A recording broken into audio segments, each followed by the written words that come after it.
The Timberwolves have played to their competition for most of the pre-All-Star break portion of the schedule, but what are the biggest differences in wins versus losses for the Timberwolves? Breaking down the first half, key takeaways next.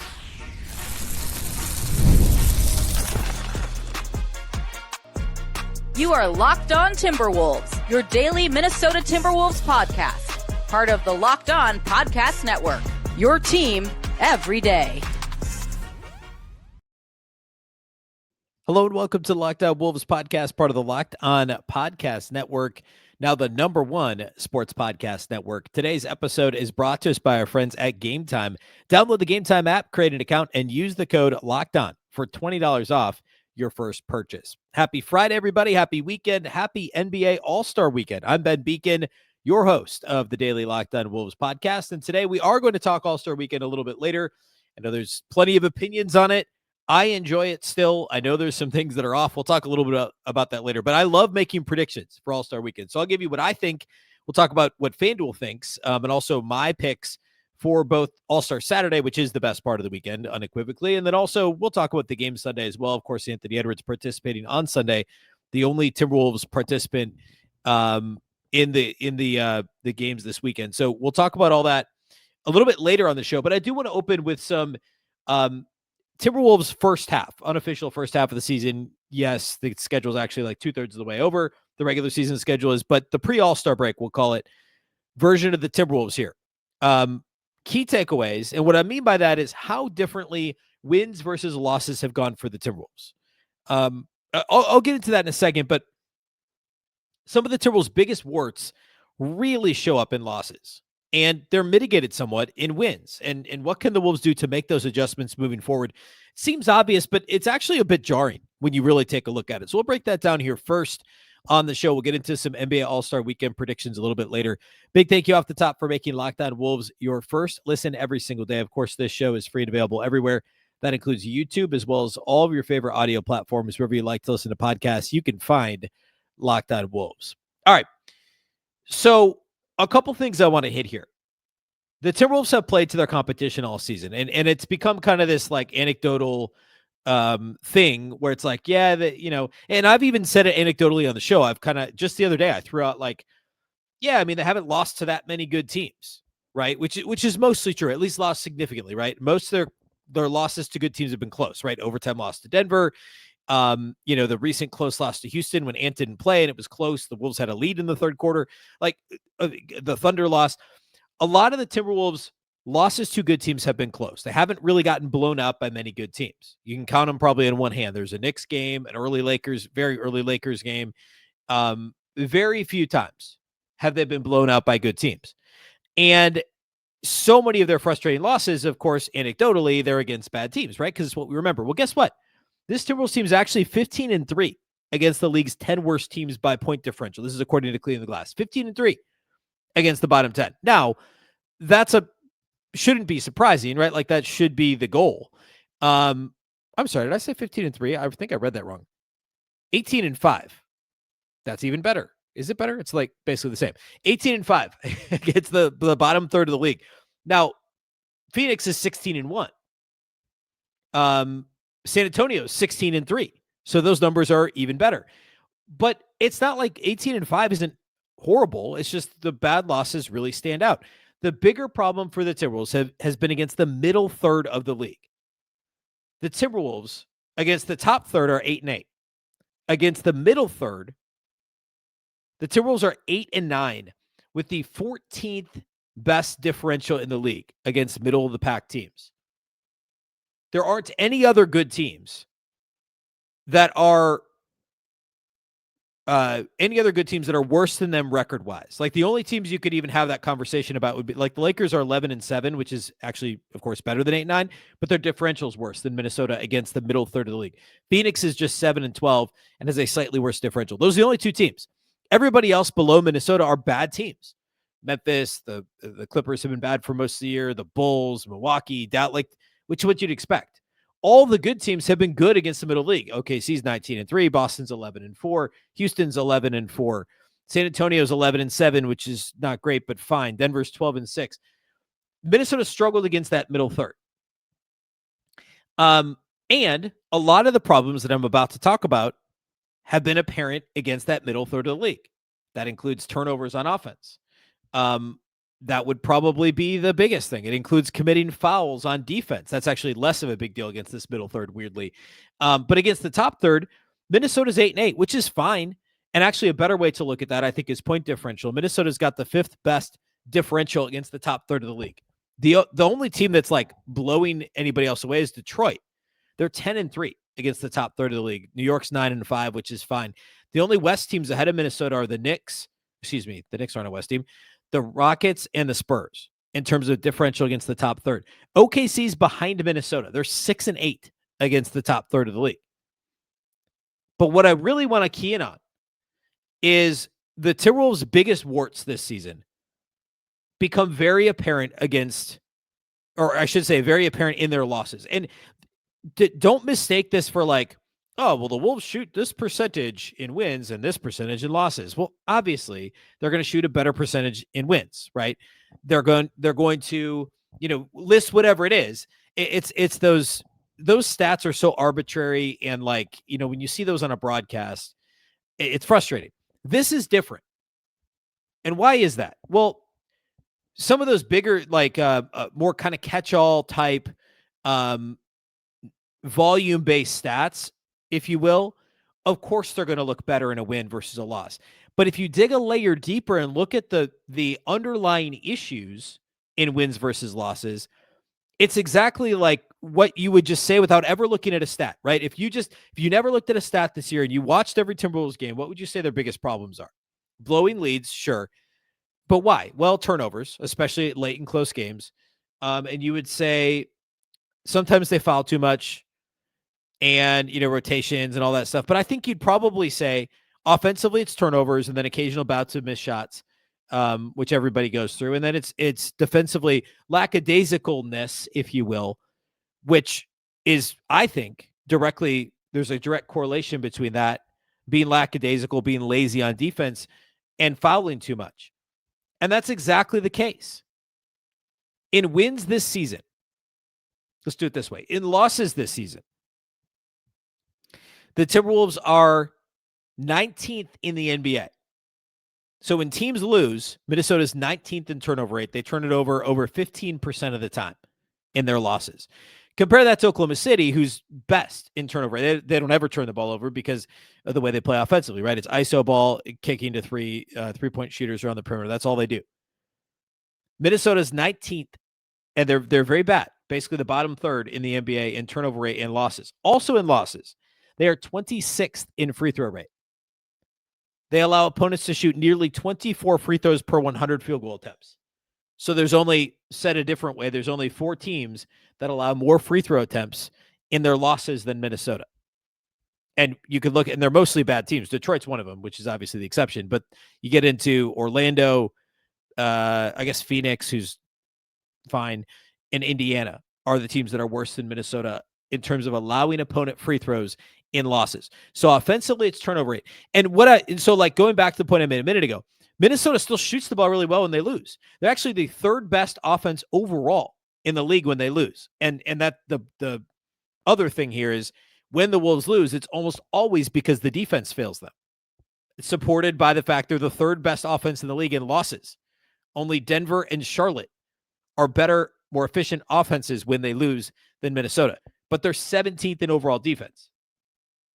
And digging a layer further, again, offensively, they have the 4th best effective field goal percentage in losses. So it's not like they're losing because they're missing shots or not getting quality looks. It's because they're turning the ball over. They don't even get the ball up on the rim in these losses. Defensively across the board, they're just bad when they lose. They're bottom 3rd in free throw rate, as we talked about, bottom 4, actually. Bottom 3rd in opponent effective field goal percentage. They're 11th worst in opponent turnover rate, in meaning they don't turn opponents over. So the defense just falls apart, but it's driven by the opponent free throw rate when they lose. And when they win, the offense is usually decent. It's usually good. Not just decent, it's really good, other than the turnovers, which is the whole, how is the play, Mrs. Lincoln, right? Like that's basically what that is. but not really, because it's still the third best offense in losses. Like, the Wolves' offense is really, really good. If they can just get out of their way and stop turning it over, which is a massive ask for this team, then I don't know what, the sky's the limit for this team. Now, of course, there's the whole defense being terrible and losses thing, but that's kind of the point I'm making, right? On the flip side, in wins, the Timberwolves offense is the 9th best offense in their wins, and they have the 6th best defense in losses, meaning, again, the biggest variance is in the defense. And sure enough, when they win, they're actually 10th in turnover rate. They only turn it over 13% of the time when they win games. And defensively, they are 14th in free throw rate. So they go from 26th to 14th in defensive free throw rate. Instead of allowing 24 plus free throws per 100 opponent field goal attempts, they're under 20, 19.8. That's a huge difference. That's essentially assume the opponents are shooting roughly 80% on those 5 attempts. That's like a 4-point swing just there with free throws. And everything else, by the way, is top half in the league. Defensive rebound rate, opponent turnover rate, opponent effective, like all that's top half to top 10 on the defensive end in wins. So it's the defense, full stop, but also offensively, it's the turnover rate, going from bottom third of the league to top 10, the top third of the league in turnover rate in wins versus losses, or losses versus wins. So it's exactly what you would have thought. It's exactly what you would have answered the question if I said, what are the Wolves' biggest problems? You would have said turnovers on offense and fouls on defense and beating bad teams. Well, beating mediocre teams is the better way to say it. 8-9 against the middle third of the league, according to Cleaning the Glass. And in those losses, the offensive turnovers and the fouling on defense are the biggest problems. And the defense overall is the biggest problem. So really no major surprises, but the numbers bear all of that out.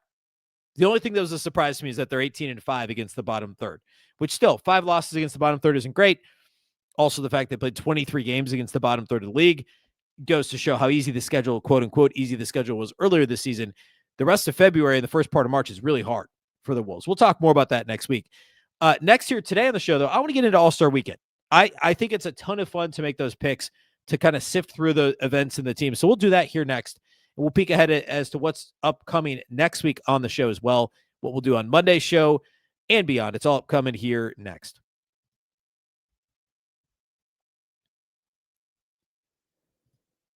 Today's episode of Locked On Wolves is brought to us by our friends at FanDuel.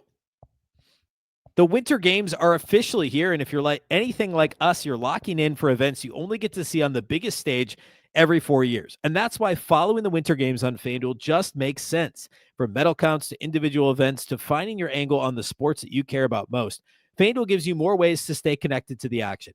The drama of curling matches that start slow but then somehow get intense very quickly. Speed skating races, they're decided by inches. Hockey games that feel different right from the opening faceoff. It's just amazing. It's like playoff hockey. Even niche events are absolutely must watch when you're fully locked into the competition. My family loves all of the above. The figure skating, you can find it all on FanDuel too, by the way. FanDuel keeps the entire Olympic experience engaging from start to finish. Right now, the Winter Games are on, and there is no better way to follow them than with FanDuel. FanDuel, play your game. Today's episode of Locked On Wolves is also brought to us by our friends at Indeed.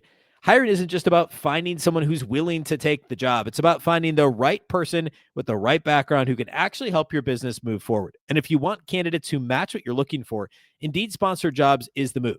Because instead of hoping the right person stumbles across your post, Indeed helps you match with quality candidates by boosting your job listing to the people who fit your specific criteria, like skills, certifications, and location. If I were hiring, I wouldn't just want to hire anyone who can help. I'd want someone that actually has real experience, who can jump right in and do the job right from day one. And that's what I like about Indeed. You can get specific and target exactly what you need. It saves time because you're spending less energy sorting through mismatches. And with sponsored jobs, your post gets seen by candidates who actually are a fit. And here's a stat that says it all. In the 1 minute that I've been talking to you about Indeed, companies like yours made 27 hires on Indeed, according to Indeed data worldwide. So if you're hiring, spend less time searching and more time interviewing candidates who check all your boxes with Indeed Sponsored Jobs. Listeners of this show will get a $75 sponsored job credit to help get your job the premium status it deserves at Indeed.com/podcast. That's Indeed.com/podcast. Terms and conditions apply. If you're hiring, do it the right way with Indeed.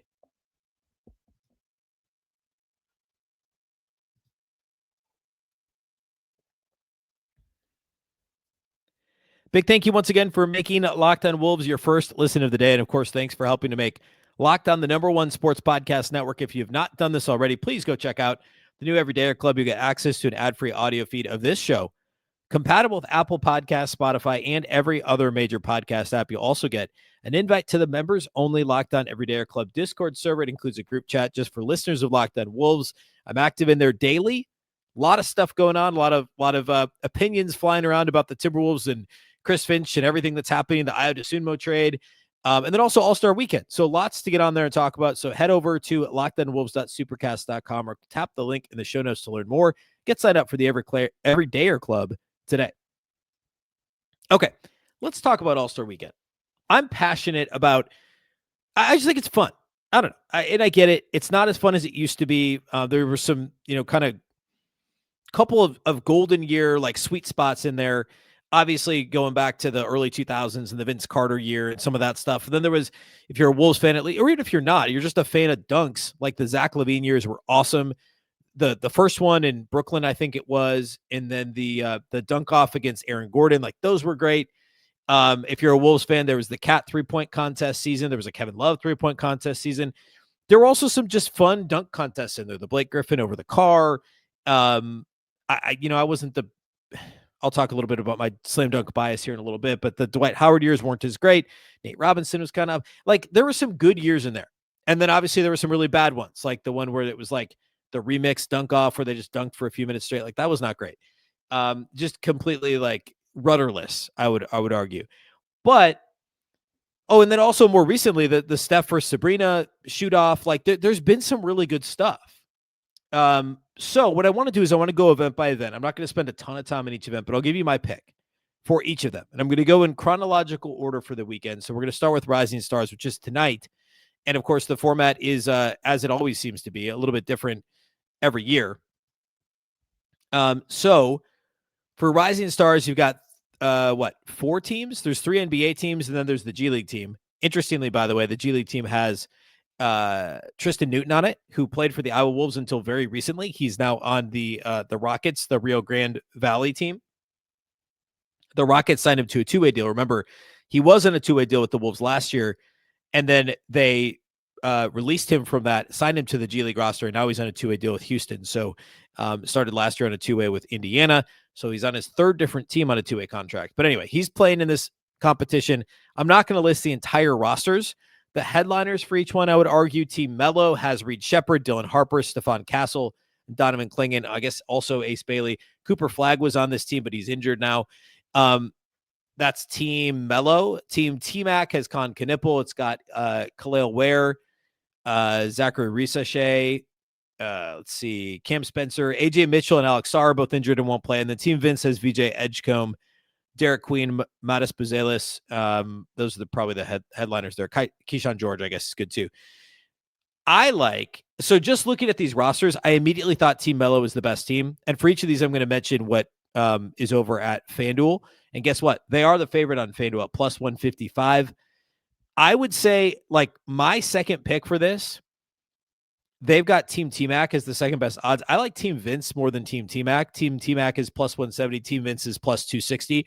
So if I just wanted straight value, I'd pick Team Vince. If we were just picking somebody and not paying attention to the odds, Team Vince is plus 260. But I do like the favorite. Team Melo, I do think, has the best team. I think the combination of let's see, I lost my list of guys here. The Team Melo with Reid Shepherd, Castle, Harper playing together as teammates, of course. Fears, Clingan. It's just, I think, a more dynamic team. They've got size. They've got rebounding with Clingan. They've got scoring across the board. They've got guys that can pass. They've got guys on good teams. That matters. I mean, you got 2 Spurs guys and a Rockets guy. I do think that matters. Like, outside of Jalen Tyson on Team T-Mac. I mean, I know the Hornets are playing great right now, but like Tyson's the only one on a winning team there. Team Vince, it's really only Edgecombe. So I do think that matters, and I think they're going to care. So I would take Team Melo. If I wanted value in my pick, I would go team events at plus 260 on FanDuel. So that's a Rising Stars Challenge, which is Friday night. The first event on Saturday is the Shooting Stars one, which is always so hard to handicap. It's hard to figure out what's going on. And that one is a let's see, they're not doing the skills competition this year. I don't think they did last year either. So there's just the 3 instead of the 4 events. They might have done it last year. That was the one where Ant shot left-handed a couple years ago. Oh, and also that one Cat won when it was Big Ben versus little guys. This is just Shooting Stars. There's no skills. So Team All-Star is Scotty Barnes, Chet Holmgren, and Richard Hamilton. The Knicks team is Brunson, Towns, and Allen Houston. Team Cameron, of course, Duke alum, is Jalen Johnson, Con Knipple, and Corey Maggette. Team Harper is, of course, Ron Harper and his kids, Dylan Harper and Ron Harper Jr. I like, just looking at this, my first pick was Knicks. My second pick, I think, is Team All-Star. It's close, though. I mean, like, this is a really tough one. I think Team Harper is the worst of the 4. So then I made this pick. I went over and looked on FanDuel. And sure enough, Knicks is the favorite at plus 190. Cameron's plus 240. Team All-Stars is plus 290. And Team Harper is plus 330. I would not take Team Harper. I don't mind Team All-Star at plus 290, kind of the same as I said about the Rising Stars. I think the second longest odds might actually be the second best team. So in terms of value, I don't mind taking Holmgren, Hamilton, and Barnes. I do think Towns, Brunson, and Houston. And I think that's probably everyone's thinking, okay, Knicks. Also, Cat's good at this sort of thing, weirdly. And also, Allen Houston's a great shooter. It's a shooting thing, right? He's a better shooter than Rip Hamilton, Corey Maggette, Ron Harper. So I get it. I'd probably go Knicks, then I'd go All-Star, then I'd go Cameron. So if you're worried about value, I don't mind Team All-Star. Okay, I've got some opinions about Slam Dunk. I've got some opinions about, well, actually, that's the one that I have the most opinions for. We will talk about the All-Star game. Oh, and three-point contest. I've really got opinions about three-point contest. Let's do that next, and I guess that's chronologically next. We'll do three-point contest. We will do a dunk contest and the All-Star game. But the three-point contest is my favorite. It's my favorite one to pick people in, and I'm actually pretty good at picking if you go back and look at the last few years. So I want to do that next, and that's how we'll close out the show here today with some final predictions for All-Star Weekend. We'll do all that here next. Today's episode of Locked On Wolves is brought to us by our title sponsors at Game Time. There's nothing like being in an NBA arena. The crowd, the energy, the moment. Getting tickets, though, that part hasn't always been so simple. And that's why Game Time has become the go-to app for scoring tickets fast, without the hassle. It puts the advantage back where it belongs with the fans. Pull up the Game Time app. Anytime you want to get tickets, pick an upcoming NBA game. You'll have your tickets locked in within minutes. Of course, the Wolves don't play again until next Friday, but they're at home next Friday. So they remain home on a bit of a lengthier homestand with the All-Star break in the middle. You can see your all-in price up front. No surprise fees at checkout. You can also see the view from your seat before buying. It'll help make the decision easy. And also, perhaps the best thing about it, zone deals will stand out. You could choose the section. Game Time will pick your seats, and you'll save money on it. They have great last-minute options, too, with NBA tickets showing up at solid prices. Take the guesswork out of buying NBA tickets with Game Time. Download the Game Time app, create an account, and use code LOCKEDON for $20 off your first purchase. That's code LOCKEDON, LOCKEDON, for $20 off. Download the Game Time app today. And remember, it's gametime.co, not .com.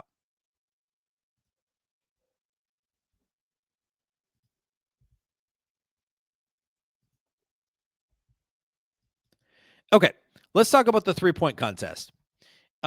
This is my favorite thing to predict, and my favorite thing to head over to FanDuel and look at. So the first year that I really locked in on it, I picked Cat, and I was right about that. And then I picked Dame one of the next 2 years, and I think last year, I can't remember who I picked, but Hero was one of my top 3, and he ended up winning. So I haven't picked the winner each of the last 4 years, but 2 of the last 4 I have, and I know usually what I do is I make a pick, and then I have a couple of runner-ups. I realize it's a field of 8, but still, to mention the winner in my top 4 each of the last 4, or top 3 each of the last 4 years is, I think, fairly impressive. So I'm going to pat myself on the back for that. I'm going to do it again today. For the three-point contest, this is again fascinating. Your participants for the 3-point contest in no particular order. Devin Booker, Donovan Mitchell, Jamal Murray, Bobby Portis, Con Knipple, Dame Lillard on his torn Achilles and also not playing this year, Tyrese Maxey, and Norman Powell. There's a handful of them that are in it for the first time. Knipple obviously is a rookie, Maxey, Murray, and Portis. No rookies ever won. Booker won way back in 2018. Lillard has won twice, including 2 years ago. He was hurt last year, so it would have been 24 and also 23. Lillard is going for just the third player ever to win 3 times. I do not think he will win. When I looked at the field, again, before I looked at the odds, I made this pick before I looked at the odds. The guy that stood out to me the most was Jamal Murray. I'll explain why in a second. But I like Jamal Murray and I like Norman Powell.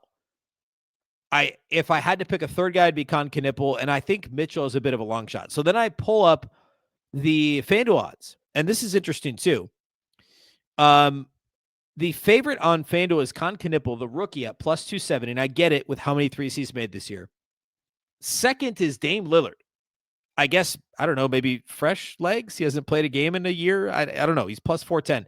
The longest shot is Bobby Portis at plus 1,600. The second longest odds is Norman Powell at plus 950. Donovan Mitchell's plus 750. So I like Jamal Murray at plus 650 the best. I think he's got the right combination. I always am a little bit leery of the biggest guy in the competition. Now, obviously, Love and Cat were kind of the exceptions. They're really the only bigs that have ever won outside of Dirk won way back in 06.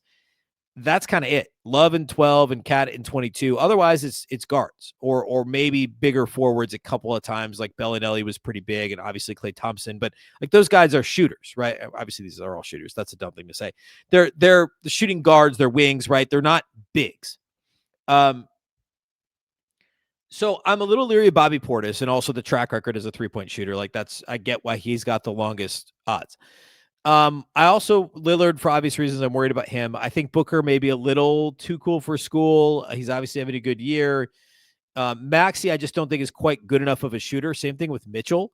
Now, I don't mind picking Maxey. It's why I think he's in the conversation for me. But my 2 favorite picks are Jamal Murray and Norman Powell, and especially once I saw the odds. Murray, the fourth best odds at plus 650, and Norman Powell at the second longest at plus 950. I mean, Norman Powell, I don't know why the odds are so long, other than maybe people don't know who he is. Then the national audience as much. He's 40% from 3 this year. He's been 40% or 39.5 or better each of the last 5, 6, 7, 8 seasons. The last 8 seasons, he's 40%, 39.8 for his career. He's obviously a catch and shoot guy. Great from the corners. I like Norman Powell a lot at plus 950. I also like Jamal Murray at plus 650. He's 42% from 3 this year. He's been 39% or better each of the last 5 years, including the year prior to his injury and every year since then. And he's 39% for his career. So those are my 2 favorites. If I had to pick one to win, I would go Jamal Murray. If I were picking 2, which I usually would on FanDuel, and you want some good odds, I would go Norman Powell at plus 950. My third pick would be Con Knipple, and then I'd either go Mitchell or Maxey with my 4th pick. But because I only pick my favorite this year, the pick I like the most, Jamal Murray, then I'd go Powell, and then third would be Con Knipple. One of those 3 guys is going to win of the 8. I picked almost half of them, but still. That's how I break down the 3-point contest. That's my favorite one to break down. The dunk contest, I am very much not passionate about this year. I don't want to see big guys dunk. I just don't. Jackson Hayes, fine, whatever. I think Jace Richardson is going to win. I don't know if it helps or not that his dad has won a slam dunk contest, actually twice.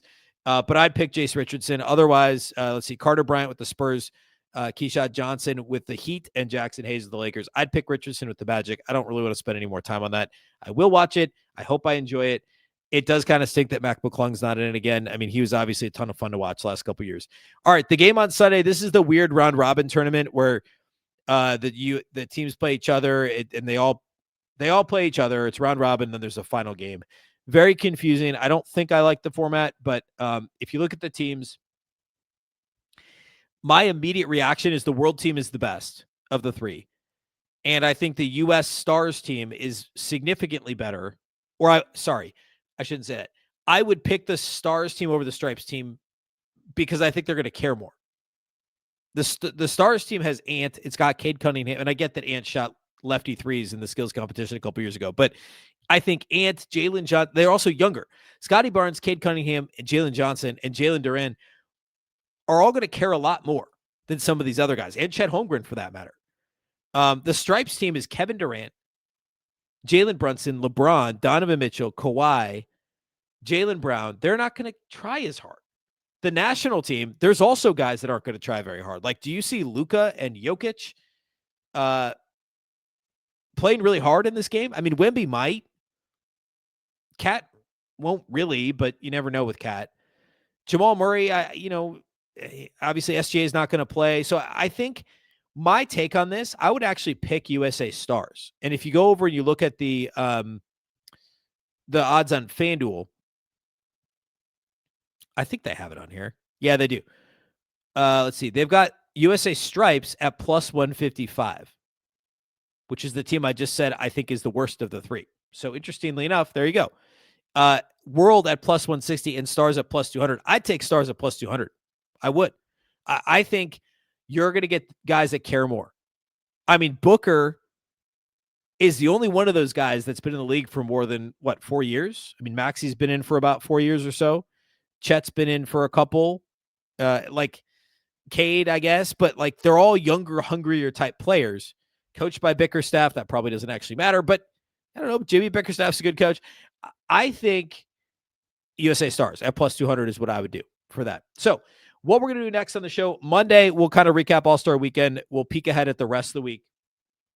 The Wolves don't play again until next Friday, so I've got plenty of forecasting. I'll do the All-Star break edition, the unofficial second half of the season, bold predictions. I'll do that next week, and we'll dig in. I'll also give a schedule prediction based on the rest of the year, how I think the Wolves will finish, where I think they'll finish in the West. We'll break down a couple of keys to look out for early in this, coming out of the break. A lot to get to next week. So be sure that you are tuned in starting Monday as we unpack the All-Star break and look ahead to next Friday night as the Wolves get back in action 1 week from today. Big thank you for making Locked On Wolves your first listen every single day. Of course, this show is free and available everywhere. That includes YouTube as well as all of your favorite audio platforms. Wherever you like to listen to podcasts, you can find Locked On Wolves. Also, a reminder of the Everydayer Club. If you never miss an episode, the Everydayer Club is built for you. Get Locked On Wolves ad-free, plus members-only Discord access and more. Head to lockedonwolves.supercast.com or click the link in the show notes to learn more. If you're watching on video, we'll send you to the first ever 24/7 National NBA YouTube channel next. On audio, make sure that you make your second listen NBA Game Night on Locked On NBA. Of course, Locked On Wolves is also part of the very same Locked On Podcast Network, your local experts on all the biggest stories. Once again, I'm Ben Beecken. This is the Locked On Wolves podcast, and we'll catch you next time.